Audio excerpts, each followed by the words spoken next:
ফ্যাক্টরিতে কর্মরত শ্রমিক তাদেরকে নিয়ে অনুষ্ঠান করেন।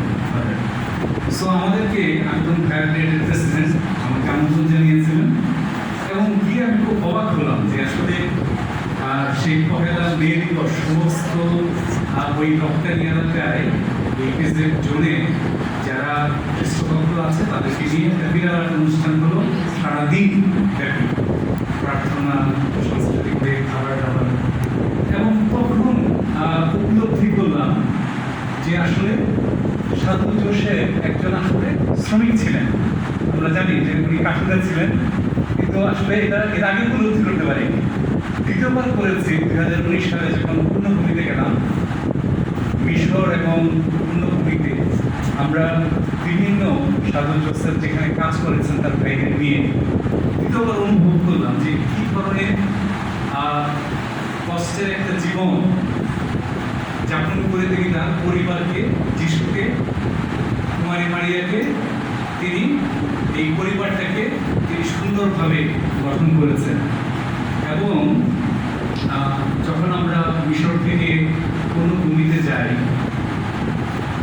প্রায় 8-10 ঘন্টার বাসের জার্নি, যখন চিন্তা করেছি যে 2000 বছর আগে এখানে হেঁটে ওনারা কীভাবে এসেছেন এবং দুই দিকে মরুভূমি বা পাহাড়। এখন তো গাড়ি আছে, লাক্সারি গাড়ি, এয়ার কন্ডিশন গাড়ি, এটাও আমরা অনেকে অসুস্থ হয়ে গেছে অনেকে, কিন্তু ওনারা হেঁটে এসেছে। সো আমার মনে হয় এইটা জিনিস যখন সিস্টার জানালেন যে তিনি এই সাধু জোসেফের বর্ষে একটা বই পড়ছেন, আসলে সিস্টার সম্পর্কে আমার খুব একটা খুব ধারণা নেই। উনি আমি যখন ফ্যামিলির প্রেসিডেন্ট তখন উনি একবার নিয়েছেন আরেকটা বইয়ের বিষয়ে, তখন কথা হয়েছে। আর আমার ধারণা ছিল উনি বোধহয় আসলে ভাওয়াল অঞ্চলের মানুষ, কারণ ওনার যে অ্যাকসেন্ট, যেহেতু বোধহয় কর্মজীবন অধিকাংশ সময় ভাওয়ালে ছিলেন, আমার সবসময় ধারণা ছিল যে আমরা জানি যে সিস্টার বা ফাদাররা তারা যে ব্রত নিয়ে তারা এই আমাদের মণ্ডলীর সেবা করেন, সাধারণত বাধ্যতা, কুমার্যতা এবং দারিদ্রতা এই তিনটা ব্রত ধারণ করে। এবং এসএমআর সিস্টার যখন আমরা চিন্তা করি তখন আমরা দেখি কি যে তারা স্কুল চালায়, ডিসপেন্সারি চালায় আর হোম চালায়। তার বাইরে এই ধরনের সাহিত্য চর্চা, বই, মণ্ডলীর জন্য প্রকাশনা, আমি আসলেই আপনাকে বিনম্র চিত্রে আমাদের মণ্ডলীর পক্ষ থেকে, লেনেনদের পক্ষ থেকে আপনাকে কৃতজ্ঞতা জানাই, ধন্যবাদ জানাই। এবং আপনি একজন সৃষ্টিশীল মানুষ হিসাবে, কারণ লেখক মাত্রই সৃষ্টিশীল, এবং সমাজ মণ্ডলী বিবেক হিসাবে তারা কাজ করে। আপনি আপনার এই লেখা চালিয়ে যাবেন। আপনার যে স্নেহ পেয়েছি, আপনি অনেকবার আমাকে টেলিফোনে, আমাকে মেসেঞ্জারে আমাকে মেসেজ দিয়েছেন আজকে আসার জন্য। আমি আসলে আপনাকে একটা সারপ্রাইজ দিতে চেয়েছিলাম। আমি আপনার কোনো ইয়েতে রিপ্লাই দিইনি যে আমি আসবো না, কোনো কিছুই না, ঠিক আছে। আমি চেয়েছিলাম যে আপনাকে এসে আজকে একটু অবাক করবো যে আমি আপনার এই বইয়ের মোড়ক উন্মোচনের অনুষ্ঠানে আমি থাকতে পেরে যে গর্বিত এবং সমাজের সবার পক্ষ থেকে কৃতজ্ঞতা জানাতে চাই। আপনি ভালো থাকেন, আপনার জীবন মঙ্গলময় হোক এবং আপনি আপনার এই চর্চা এগিয়ে নিয়ে যাবেন। এবং একই সাথে লেখক ফোরামকে ধন্যবাদ জানাই। আপনারা যে এই আকাশ সংস্কৃতির মধ্যে, এই আগ্রাসনের মধ্যেও যে আপনারা এই ফোরামের মাধ্যমে সাহিত্য চর্চাটা ধরে রেখেছেন, উৎসাহিত করছেন, এই জন্য অনেক আপনাদেরকেও কৃতজ্ঞতা জানাই, ধন্যবাদ জানাই। সবাই ভালো থাকবেন। সাধু জোসেফের জীবন বা তার গুণাবলী বর্ণনা করতে গিয়ে বাইবেলের বিভিন্ন ব্যক্তি, ঘটনা, উক্তি সেগুলো টেনে আনা হয়েছে।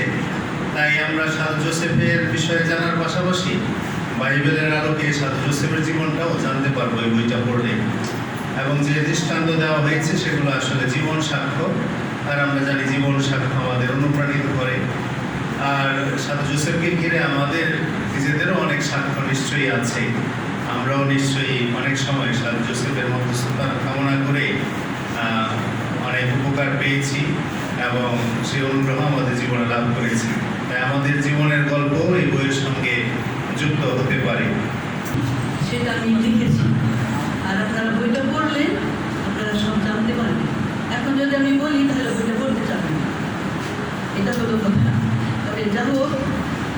আমি যখন বইটা পড়েছি 70 বছর আগের বই, একটা ছেঁড়া, আমি টিপ লাগিয়ে ওটা পড়েছি এবং যখন আমার মনে এলো যে এই জ্ঞান আমার মধ্যে ধরে রাখলে আমি ভালো করবো না, ঈশ্বরের ইচ্ছা এটা নয়, আমার মনে হলো পবিত্রতা প্রেরণা দিচ্ছেন আমাকে যে এই জ্ঞান আমি সবার মধ্যে ছড়িয়ে দিই। সবচেয়ে বড় কারণটা হলো আমাদের মণ্ডলীতে, সমাজে, গোটা বিশ্বে সব ধর্মের মানুষের মধ্যে বিবাহ বিচ্ছেদ এখন একটা প্রচলিত প্রথা যেমন বেড়ে উঠেছে। আর এই কারণে আমার মনে হলো যে আজকে গির্জায় তাদের সামনে, বেদিতে যিশুর সামনে এবং জনগণের সামনে যে প্রতিজ্ঞা করেছি, স্বামী স্ত্রী যে প্রতিজ্ঞা করে, দুদিন পরে সে প্রতিজ্ঞা হয়ে যাচ্ছে। কী করে সম্ভব হয় বুঝতে পারি না। আর তাদের লাইফনেস এবং তাদের ভালোবাসা আদৌ তাদের মধ্যে টানা বাঁধে কিনা সেটা একটা বড় প্রশ্ন। আর আমি দেখলাম যে কুমারী মারিয়া আর সাধু জোসেফের মধ্যে যে গভীর ভালোবাসা, সেটা আমি নিজে ব্যাখ্যা করতে পারব না, যার ফলে এই পরিবারটা এখন পবিত্র পরিবার হয়ে উঠেছে। কুমারী মারিয়া যেভাবে সাধু জোসেফকে শ্রদ্ধা করতেন, সাধু জোসেফ সেভাবেই শ্রদ্ধা করতেন। কুমারী মারিয়া একবারও মনে করেননি যে মিশরে যেতে হবে, বিপদ আছে। সাধু জোসেফকে বলছে, আমাকে বলেনি, আমি তো জোসেফের চেয়ে আরো পবিত্র, আমি নিষ্কলঙ্কা। কিন্তু সেই কথাটা কেন জোসেফকে বলছে, এরকম বিতর্কিত কোনো চিন্তা তার মধ্যে ছিল না, আসেনি। উনি সুন্দর সাধু জোসেফ বলছে, চল আমি উঠে যাই এবং গেল। কোনো তর্কাতর্কি নেই, কোনো কিচ্ছু না, কোনো কারণ দর্শানো নেই। তো এই রকমের পরস্পরের প্রতি বাধ্যতা এবং শ্রদ্ধাশীল জীবন যদি সত্যিকারের স্বামী স্ত্রীর মধ্যে হয়, তাহলে সেখানে কোনো ভারবন্ধ হতে পারে না। আর এই জিনিসটা আমি খুব আঘাত করেছে যখন আমি সাধু জোসেফের জীবনী করেছি। পরবর্তীতে কালের মধ্যে শুনলাম যে ওনারা যখন হলিল্যান্ডে গিয়েছিলেন, সাধু জোসেফের বাড়ি এবং কুমারী মায়ের বাড়িটা কিন্তু কাছাকাছি, এবং এক বাড়িতে একজন দাঁড়িয়ে আরেকজনের মুখাগ্র দেখতে পারতেন। এখন ওখানে কি তাদের ভালোবাসা দানা বেঁধেছে কিনা সেটা জানি না, তবে কিন্তু খাঁটি ভালোবাসা আছে, সেখানে ছিল, যার ফলে এরকম হয়েছে। আর আমি স্বীকার করছি যে বইটা করতে গিয়ে আমি এত বাধাগ্রস্ত হয়েছি যে বলার নয়। এক পর্যায়ে মনে আসছে আমি করবো না, যেমন শারীরিক অসুস্থতা তেমনি মানসিক বিপর্যয়, কিন্তু আমি যেন বাধ্য হয়ে বইটা করতে আমি করেছি, আর কি বাধ্য হয়েছি। যেটা আমার জন্য রাখবো না, শুধু আমাকে ছড়িয়ে দিতে হবে।